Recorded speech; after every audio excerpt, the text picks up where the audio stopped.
नमस्कार, मैं हूं जोगरोबारी और आप सबका स्वागत है हमारे YouTube चैनल पर। दोस्तों, हमें गर्व होता है कि हमने भारत भूमि पर जन्म लिया है, जहां पर अनेकों वीर और योद्धा पैदा हुए और अमर नाम कर गए। आज हम एक ऐसे ही वीर योद्धा के बारे में बात करेंगे जिनका नाम था पाबूजी राठौड़। शायद पाबूजी महाराज को आप बहुत अच्छी तरीके से जानते होंगे और उनकी वीरता की कहानी हम आपको सुनाएंगे आज। जुड़े रहिए आप हमारे साथ। अगर आप हमारे चैनल पर नए हो तो चैनल को सब्सक्राइब करना और वीडियो को लाइक एंड शेयर करना। वैसे पाबूजी को राजस्थान के लोक देवता माना जाता है। पाबूजी महाराज का जन्म 1299 में भादवा को हुआ था। पाबूजी महाराज के पिताजी का नाम दांदल जी था और माताजी का नाम कमला दे था। दांदल जी के 2 पुत्र और 2 पुत्रियां थी। बड़े का नाम बूढ़ो जी था और छोटे का नाम पाबूजी महाराज था। 2 लड़कियां थी जिनका नाम पेमल और सोना था। पेमल की शादी जिंदराव खिच्ची के साथ हुई थी जो नागौर का था, और सोनल की शादी सिरोही के महाराजा सूरजमल देवड़ा के साथ में हुई थी। पाबूजी महाराज मूल पुरुष राव सियाजी के वंशज के थे। पाबूजी महाराज का विवाह सोडी नाम की एक महारानी से हुआ था जिनका नाम था फुलमदे। सोडी जो राजस्थान के अमरकोट के राजा सूरजमल जी सोडा की पुत्री थी। और पाबूजी महाराज के साथ 2 वीर प्रसिद्ध और थे जिनका नाम था चांदा और डेमा, जिसको आप मेरे ख्याल से अच्छी तरह से जानते होंगे। पाबूजी महाराज ऊँटों को पालने वाली रबारी, देवासी और राइका जाति के आराध्य देव हैं और देवासी समाज उनको अपना कुल का देव मान कर पूजा भी करती है। बताया जाता है कि मारवाड़ में ऊँटों को पाबूजी महाराज ने लाया था। पाबूजी महाराज के साथ एक रबारी जाति का वीर योद्धा भी था जिनका नाम था हरमल जी राइका, जो कि आल गोत्र से थे, और वो पाबूजी महाराज और गोग चौहान गोगामेड़ी के साथ कोटड़ी में रहते थे। देवल चारणी की नाम से एक महिला रहती थी जिनके पास बताया जाता है कि बहुत सारी घोड़ियां और बहुत सारी गायें थी। एक दिन पाबूजी महाराज वहां से निकल रहे थे, तब उनकी नज़र एक बहुत ही सुंदर घोड़ी पर पड़ी जिनका नाम था केसर कालवी। तब पाबूजी महाराज ने वो घोड़ी देवड़बाई चारणी से मांगी, लेकिन देवड़बाई चारणी ने उन्हें घोड़ी देने से मना कर दिया। तब पाबूजी ने इसका कारण पूछा। तब उन्होंने कहा कि ये घोड़ी आपको नहीं दी जा सकती क्योंकि ये घोड़ी हमारे गायों की रक्षा करती है। तब पाबूजी ने उनको वचन दिया कि आपकी गायों की रक्षा मैं करूंगा और ये घोड़ी हमें दे दे। तब देवड़बाई चारणी ने वो उनको गायों दे दी, लेकिन एक शर्त रखी उन्होंने कि जब भी ये घोड़ी एक अजीब सी आवाज़ निकालेगी तब आपको समझ लेना है कि हमारी गायों या मेरे पे कुछ संकट आया है। वही घोड़ी एक दिन जिंदराव खिच्ची जब कोड़ूमंड आया तो उन्होंने वो घोड़ी देख ली। तब उन्होंने भी देवलबाई चारणी से वो घोड़ी मांगी, लेकिन देवलबाई ने उस टाइम उनको मना कर दिया था। इसीलिए जब वो घोड़ी पाबूजी को मिली तो पाबूजी और जिंदराव खिच्ची के बीच में दुश्मनी बढ़ गई। और एक दिन कैलन बाई बागों में झूला झूल रही थी। उस टाइम गोगोजी महाराज की नज़र कैलन बाई पे पड़ी और उन्होंने पाबूजी के सामने शादी का प्रस्ताव रखा। तब पाबूजी महाराज ने कहा कि ये बात आप हमारी भाई और भाभी को बोलो। तब गोगोजी महाराज वहाँ गए, लेकिन उनकी बात नहीं बनी। फिर गोगोजी महाराज कैलम बाई को सांप बनकर डंक मारा। तब वह वहाँ पे बेहोश हो गई थी, और जब उनका कोई इलाज नहीं हुआ तब बूढ़ो जी पाबूजी से बोलने लगे कि ये कैलम जीवित होगी भी या नहीं। तब पाबूजी महाराज ने कहा कि अगर आप आज्ञा दें, हमारे एक साथी हैं गोगामेड़ी के गोग चौहान, उनको बुलाया जाए।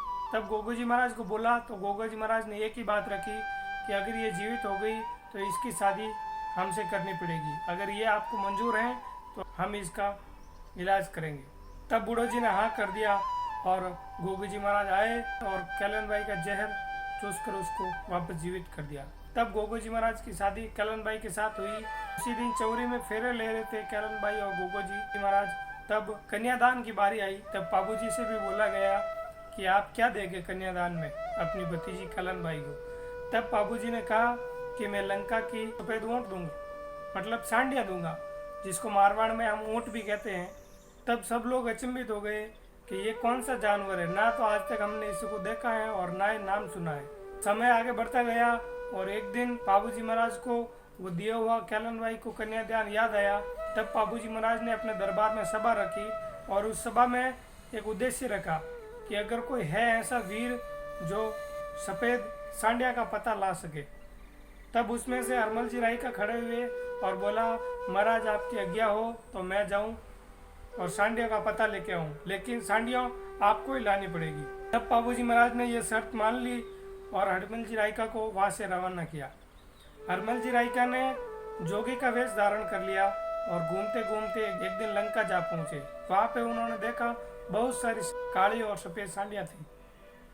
तब वो वहाँ पे महाराज बन के बैठ गए और अपनी जाप करने लगे। जब वो लोग थे जो सांडियों को झुंड को पालते पोसते थे, उन्होंने देखा कि एक महाराज पूजा कर रहा था, इसलिए उन्होंने हरमल जी रायके की खूब सेवा की। जब वापस निकलने का समय हुआ तब हरमल जी महाराज ने उन लोगों को बोला कि मुझे टोपी बनानी है और टोपी के लिए थोड़ा सा सांडिया की ऊन दे दो या थोड़े से बाल कटिंग करके दे दो, उससे मैं टोपी बनाऊंगा। इसलिए उन लोगों ने थोड़ी सी ऊन दे दी उनको और हरमल जी वो टोपी बनाकर पहनकर वापस बाबूजी के दरबार में आए और बोले कि बाबूजी महाराज लंका में है ये सांडिया और ये रही उनकी ऊन, इस पत्ते पे आप जाओ और सांडिया को लेके आओ। फिर बताया जाता है कि बाबूजी महाराज ने केसर कालवी घोड़ी पर सवार होकर लंका के एक छोटे से गांव लंका सिंध में गए थे। वहाँ पे बाबूजी महाराज ने देखी बहुत सारी काली और सफ़ेद सांडियाँ थी। तब बाबूजी ने जिनके पास सांडियाँ ज़्यादा थी उनकी सांडियाँ ली और वो सब सांडियाँ को लेकर समुद्र के किनारे आए। तब पीछे से बहुत लोग बाबूजी के ऊपर बाहर लेके आए, लेकिन बाबूजी ने वहाँ पर उन सबको हरा दिया।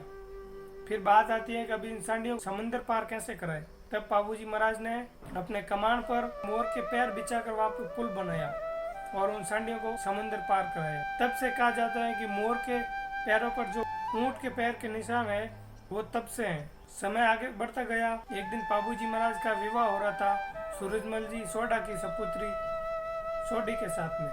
तब बाबूजी महाराज की जो घोड़ी थी केसर कालवी वो अजीब अजीब आवाज़ निकालने लगी। तब बाबूजी महाराज को पता चल गया कि देवल भाई चारने के ऊपर कोई संकट आया है। उस टाइम बाबूजी महाराज तीसरा फेरा चौरी में ले रहे थे और उसी वक्त बाबूजी महाराज ने तलवार निकाली और पल्ला काट दिया। सब लोग ये सोच में पड़ गए आखिर क्या हुआ, बाबूजी महाराज ने पल्ला कैसे काट दिया। तब बाबूजी महाराज को सब लोगों ने पूछा कि क्या हुआ, हमारी लड़की में कोई कसूर है तो बताओ। तब बाबूजी महाराज ने कहा कि मैं जीवित रहा तो दोबारा जरूर आऊँगा आपकी लड़की को लेने, लेकिन अभी मुझे गायों की रक्षा के लिए मुझे जाना है। उस टाइम बाबूजी महाराज के साथ कुछ भील लोग भी थे और कुछ रायका रबारी जाति के लोग भी थे और कुछ लोग सोलंकी राजपूत भी थे जो उनके साथ वाहर में शामिल हुए थे। बताया जाता है कि बाबूजी महाराज और बाबूजी महाराज का बहनोई जिंदराव खिच्ची के बीच में जो युद्ध हुआ था वह युद्ध देचू गांव में हुआ था। वहाँ पे भयंकर युद्ध हुआ और उस युद्ध में बाबूजी के बड़े भाई बूढ़ो जी और हरमल जी रायका और भी रबारी रायका जाति और भील लोग और सोलंकी राजपूत सब लोग थे, वो वहाँ पे उस युद्ध में वीर गति को प्राप्त हो गए और बाबूजी महाराज ने जैसे तैसे करके वो युद्ध जीत लिया और गायों को वहाँ से रवाना करके देवल भाई चारने को सौंप दिया। लेकिन जब जिंदराव खिच्ची को बाबूजी महाराज ने मारने के लिए जैसे ही तलवार उठाई उस टाइम बाबूजी महाराज को वचन याद आ गए थे। जब बाबूजी महाराज वहाँ से निकले तब बाबूजी महाराज की ये बोला था उनको कि वो आपका बहनोई है और बहन की जिंदगी बचानी है या तबाह करनी है, ये आप सोच लेना। तब बाबूजी ने कहा कि आखिर ये मेरा बहनोई है और ये सोचकर बाबूजी महाराज ने उसे माफ़ कर दिया।